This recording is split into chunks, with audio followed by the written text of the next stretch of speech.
Մի թագավոր ուներ մի չքնաղ թռչուն, նրա փետուրները արևածագի գույն ունեին, իսկ երգը հիշեցնում էր գարնան առաջին անձրևը։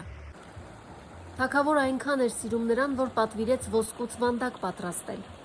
Վանդակը զարդարված էր թանկարժեք քարերով, իսկ ամեն օր ծառաները լավագույն հատիկներն էին բերում թռչնին, սակայն օրեցօր թռչունը լռում էր։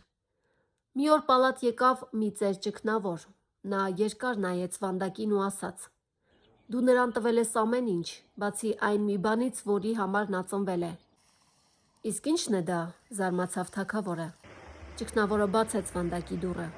Թռչունը մի պահ կանգ առավ, հետո բարձրացավ երկինք ու երգեց այնպես, ինչպես երբեք չէր երգել։